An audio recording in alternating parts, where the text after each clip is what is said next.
আপনাদের সকলকে স্বাগত জানাচ্ছি ইংলিশ সেন্টারের সাথে আছি হুমায়ুন কবির। অনেক ভালো লাগছে আবার আপনাদের প্রিয় মুখগুলো দেখতে পেয়ে। আজকে আমি আলোচনা করব থিম নিয়ে। থিম কাকে বলে? একটি লিটারারি ওয়ার্ক, যেমন ধরুন কোনো গল্প, কবিতা, উপন্যাস অথবা কোনো সিনেমার কী করে থিম বের করতে হয়, আর পরিশেষে একটি কবিতার থিম আমি বের করে লিখে দেখাবো। সাথেই থাকুন।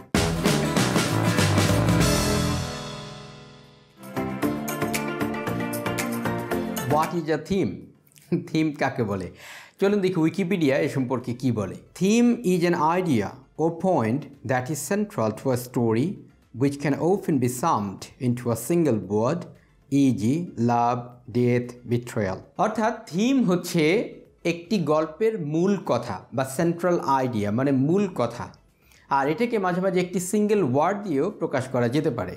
একটি ভালো এক্সাম্পল দেওয়া যেতে পারে উইলিয়াম শেক্সপিয়ারের হ্যামলেট। যদি বলা হয় হ্যামলেটের এটার থিম কি, একটি ওয়ার্ডের মাধ্যমে এটির থিম বলা যায়, সেটা হচ্ছে রিভেঞ্জ।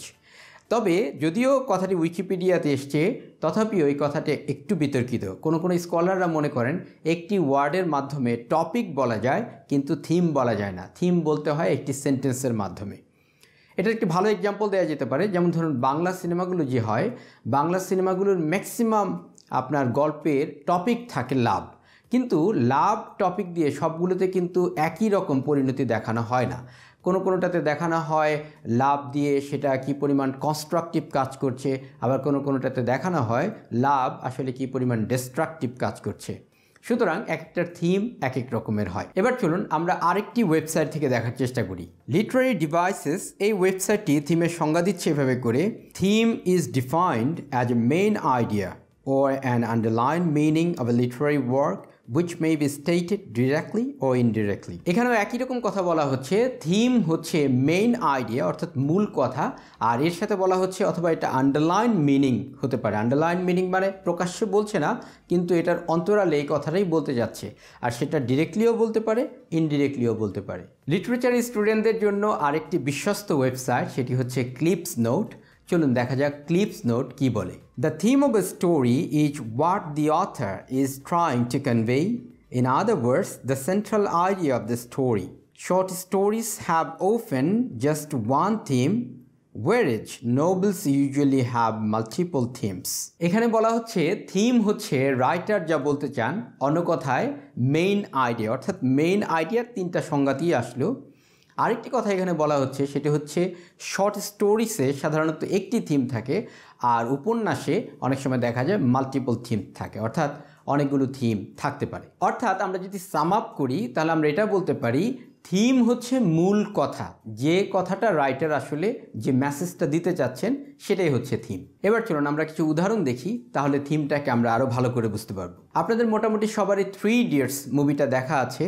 আমি যদি আপনাদেরকে জিজ্ঞেস করি 3 ইডিয়টস মুভিটার মূল কথা কি, মূল থিমটা কি, তাহলে বলা যেতে পারে যে সাবজেক্ট পড়তে ইচ্ছুক তাকে যদি সেই সাবজেক্ট পড়তে দেওয়া হয় তাহলে সে ভালো করে।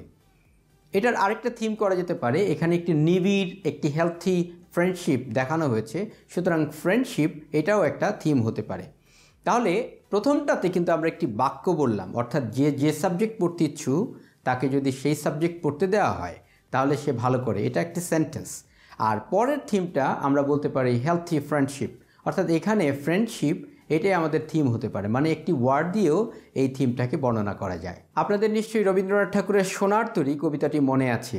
ঠাই নাই ছোট সে তরী, আমারই সোনার ধানে গিয়েছে ভরি। যদি বলি এই কবিতাটার মূল কথা কি, এই কবিতাটার মূল কথা হচ্ছে কবির কবিতা বা লেখকের লেখনী সবাই পছন্দ করে, কিন্তু ব্যক্তি কবি বা ব্যক্তি লেখকের দায়িত্ব কেউ নিতে চায় না। এই একই ধরনের একটি থিম নজরুলের গানের মধ্যেও পাওয়া যায়। বনের পাখিরে কে চিনে রাখে, ভালোবাসে তার গান। এখানে দেখুন একই কথাই বোঝানো হচ্ছে, অর্থাৎ বনের পাখিকে কেউ মনে রাখে না, মানে যিনি লিখছেন, যিনি গাইছেন তার কথা কেউ মনে রাখে না, মনে রাখে তার গান, অর্থাৎ তার কর্ম। অর্থাৎ এখানেও একই কথা দাঁড়ালো যে কবি বা রাইটারের দায়িত্বটা, ব্যক্তি কবির দায়িত্ব কেউ নিতে চায় না, তাদের ভালোবাসে তাদের গান, মানে গান মানে হচ্ছে তাদের রাইটিংস বা তাদের অ্যাক্টিভিটিস। অর্থাৎ যে ব্যক্তি কাজ করে গেল মানুষ তার কর্মটাকেই ভালোবাসে, সেই ব্যক্তিটার দায়িত্বটা কেউ নেয় না বা ব্যক্তিটাকে তারা ভালোবাসে না। আমার মনে হয় থিম কি সেটা আপনারা বুঝতে পেরেছেন। এক কথায় বলা যায় থিম হচ্ছে মূল আইডিয়া, যে কথাটা লেখক আসলে আমাদেরকে জানাতে চাচ্ছেন। এবার চলুন কি করে থিম বের করতে হয় সেটা আমরা দেখি। একটি লিটারারি ওয়ার্ক, যেমন ধরুন গল্প, কবিতা, উপন্যাস অথবা সিনেমা, সেটার থিম কি আমরা সিম্পলি 3টা জিনিস দিয়ে বের করতে পারি। নাম্বার 1 হচ্ছে গল্পটা কি সম্পর্কিত। নাম্বার 2 হচ্ছে গল্পটাতে আসলে কি বলতে চাওয়া হচ্ছে। আর নাম্বার 3 হচ্ছে এখান থেকে আমরা কি শিখতে পারি। এবার আসুন আমরা থিম কি করে লিখব। থিম লেখার জন্য প্রথম কাজটি হচ্ছে আমাদেরকে এটার সেন্ট্রাল আইডিয়া বা মূল কথা লিখে ফেলতে হবে। এরপরে দ্বিতীয় নম্বরে যে আমরা ওই গল্প, কবিতা বা উপন্যাস যার থিম লিখছি সেখান থেকে আমাদের রেফারেন্স দিতে হবে। থিমটি লেখার পরে আমরা একটি লিটমাস টেস্ট করতে পারি, সেটি হচ্ছে আমাদের থিমটা সঠিকভাবে লেখা হলো কিনা। প্রথমে দেখতে হবে এই গল্পের মূল বক্তব্য আমার লেখায় প্রকাশ পেয়েছে কিনা।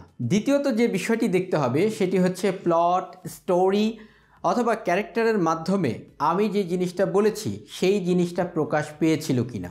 এই দুটো জিনিস যদি প্রকাশ পায় তাহলে আমার থিমটি সঠিক হয়েছে, আর যদি প্রকাশ না পায় তাহলে আমার থিমটি সঠিক হয়নি। এবার চলুন অর্থসহ আমরা একটি কবিতা পড়ি, এরপরে এই কবিতাটির থিমটি আমরা লেখার চেষ্টা করব। কবিতাটির নাম ড্রিমস, লিখেছেন D.H. লরেন্স, আর নেওয়া হয়েছে ইউনিট 10 লেসন 2A থেকে। All people dream but not equally, মানে সব মানুষই স্বপ্ন দেখে, তবে সবাই সমানভাবে নয়। Those who dream by night in the dusty recess of their mind wake up in the morning to find that it was vanity. Those who dream, যারা স্বপ্ন দেখে, by night অর্থাৎ রাতের বেলা, in the dusty recess, dusty শব্দটার অর্থ Bangla academy যে অর্থ দিচ্ছে সেটা হচ্ছে ধুলোতে আচ্ছাদিত বা ধুলির ন্যায় অথবা ধূলিমলিন অথবা প্রাঞ্চঞ্চল বা উৎফুল্ল নয়, শুষ্ক এরকম। আর রিসেস শব্দটার অর্থ হচ্ছে দীর্ঘ ছুটি বা অবকাশ। ডাস্টি রিসেস বলতে যে জিনিসটাকে বোঝানো হচ্ছে সেটা হচ্ছে মনের সেই অবস্থানটা যেটা আসলে কনশাস নয় বা সচেতন নয়, যেটা আমরা আনকনশাস বা সাবকনশাস বলতে পারি। ওয়েক ইন দ্য মর্নিং, এবং সকালবেলা তারা ওঠে, to find that it was vanity, মানে এটা ছিল অসার, অর্থাৎ এখানে অসারত্ব ছিল। ভ্যানিটি মানে হচ্ছে অসারত্ব, মানে এটার কোনো ফলপ্রসূতা ছিল না। But the dreamers of the day are dangerous people, কিন্তু যারা দিনের বেলা স্বপ্ন দেখেন আর ডেঞ্জারাস পিপল, এখানে ডেঞ্জারাস বলতে বিপজ্জনক নয়, এখানে খুবই অ্যাক্টিভ অথবা খুবই জেদি, ক্রেজি এরকম পিপলকে বোঝানো হচ্ছে। For they dream their dreams with open eyes, কারণ তারা স্বপ্ন দেখে খোলা চোখে, and make them come true, এবং সেটাকে বাস্তবায়ন করে। তাহলে এই কবিতাটার মূল কথা কি দাঁড়ালো? অর্থাৎ যারা রাতের বেলা ঘুমিয়ে ঘুমিয়ে স্বপ্ন দেখে সেই স্বপ্নটা আসলে বাস্তবে ফলপ্রসূতা পায় না, আর যারা দিনের বেলা স্বপ্ন দেখে খোলা চোখে, অর্থাৎ যেটা তাদের ড্রিম বলতে এখানে তাদের লক্ষ্য অথবা গোল, এবং তার পেছনে তারা কাজ করে যায়, তাদের স্বপ্নগুলোই মূলত বাস্তবায়ন হয়। এই কথাগুলোকে এপিজে আব্দুল কালাম একটি সেন্টেন্সের মধ্যে বলেছেন। তিনি বলেন, dream is not the thing you see in sleep, বা that is that thing that doesn't let you sleep. অর্থাৎ স্বপ্ন সেটা নয় যা তুমি রাতের বেলা ঘুমিয়ে দেখো, স্বপ্ন সেটাই যা তোমাকে রাতের বেলা ঘুমাতে দেয় না। হয়তোবা এপিজে আব্দুল কালাম D.H. লরেন্সের এই কবিতাটি পড়ে প্রভাবিত হয়েছিলেন, যার ফলশ্রুতিতে তিনি সেই কথাটি বলতে পেরেছেন। অবশ্য দুজনকেই কৃতিত্ব দিতে হয়, কারণ D.H. লরেন্স যে কথাটি বলতে তার 6টি আপনার লাইন লিখতে হয়েছে, সেটি এপিজে আব্দুল কালাম একটি বাক্যের মধ্যেই বলে দিয়েছেন। তাহলে কবিতাটি তো বোঝা গেল, এবার চলুন এটার থিমটি কি হতে পারে সেটা লেখা যাক। থিমের এই উত্তরটি আমি নিচ্ছি নবদূত টেস্ট পেপার থেকে, আমার কাছে এই উত্তরটি ভালো লেগেছে। Dream is the central idea of the poem. এই কবিতাটির মূল বিষয়বস্তু হচ্ছে ড্রিম বা স্বপ্ন। Different people have different dreams, বিভিন্ন মানুষের বিভিন্ন ধরনের স্বপ্ন আছে।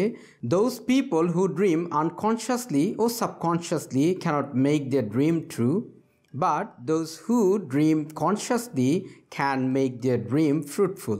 যারা আনকনশিয়াসলি অথবা সাবকনশিয়াসলি স্বপ্ন দেখে তারা তাদের স্বপ্নকে বাস্তবায়ন করতে পারে না। But those who dream consciously can make their dream fruitful, কিন্তু যারা কনশিয়াসলি স্বপ্ন দেখে তারা তাদের স্বপ্নকে ফলপ্রসূ করতে পারে। এবার চলুন দেখা যাক যে থিমটি লেখা হলো এই থিমটি ঠিক হলো কিনা।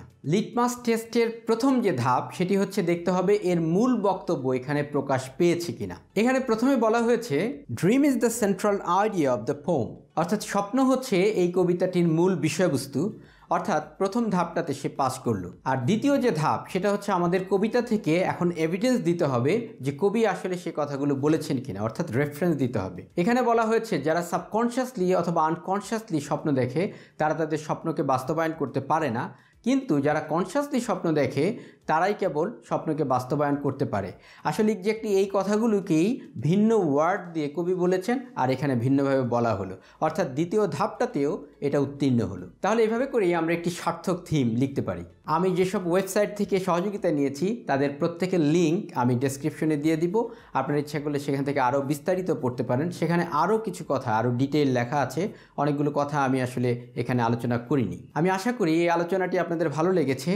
তারপরেও আপনাদের যদি কোনো প্রশ্ন অথবা মতামত অথবা কোনো পরামর্শ থাকে তাহলে অবশ্যই কমেন্ট বক্সে আমাকে জানাবেন। আর যারা আমার চ্যানেলটিকে ইতিমধ্যেই সাবস্ক্রাইব করেছেন তাদের কাছে আমি কৃতজ্ঞ, আর যারা এখনও করেননি তারা করে ফেলুন, কারণ ইংলিশ সেন্টার ইংরেজি শেখার জন্য আপনার খুব ভালো একটি হেল্পিং হ্যান্ড হতে পারে।